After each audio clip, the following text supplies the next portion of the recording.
시청자 여러분 안녕하십니까? KBS 9시 뉴스를 시작하겠습니다. 오늘 하루 유시민 노무현 재단 이사장과 KBS가 뉴스의 중심에 있었습니다. 정경심 교수의 자산관리인 김경록 씨에 대한 양측의 인터뷰가 현재 논쟁의 대상입니다. 오늘 유시민 이사장이 김경록 씨와의 인터뷰 전문을 공개했습니다.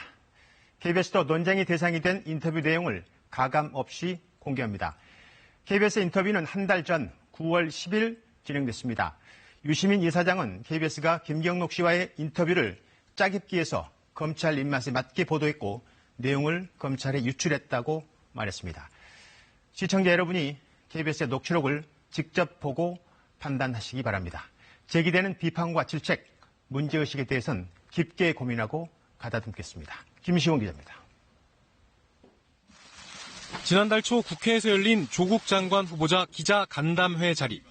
저는 물론이고 제처든 간에 이 사모펀드의 구성이건 운영이건 등등의 과정에서 알 수가 없었습니다. 따라서 관여도 하지 않았습니다.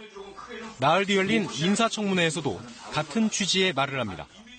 처가 투자를 했지만 그 펀드 회사가 어디에 무슨 투자를 했는지 자체는 일절 모르고 있었다는 것이고.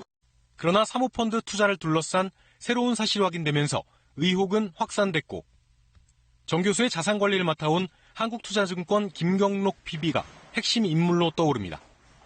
KBS는 며칠간의 설득 끝에 지난달 10일 김경록 씨와 인터뷰를 가졌습니다.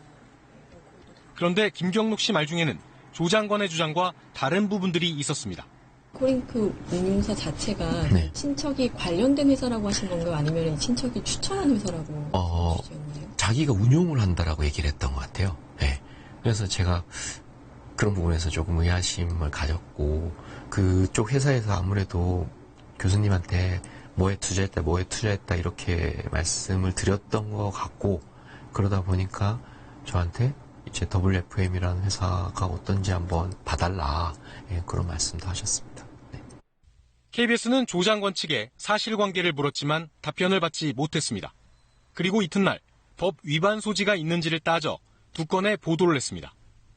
KBS가 김 씨의 인터뷰를 짜깁기했고 사실상 검찰에 유출했다고 주장한 유시민 노무현 재단 이사장은 오늘 김경록 씨와의 인터뷰 전문을 공개했습니다. 인터뷰 내용에 후회 없다. 언론과 검찰 시스템에 경종을 울린 것에 만족하고 편집도 아무 문제가 없었다고 답한 김 씨의 문자 메시지도 공개했습니다. KBS도 시청자들의 판단을 돕기 위해 김 씨와 진행한 36분 분량의 인터뷰 전문을 인터넷 홈페이지에 공개합니다. 나머지 24분은 본인의 요청으로 카메라에 녹화되지 않은 비공개 내용입니다. KBS 뉴스 김시원입니다.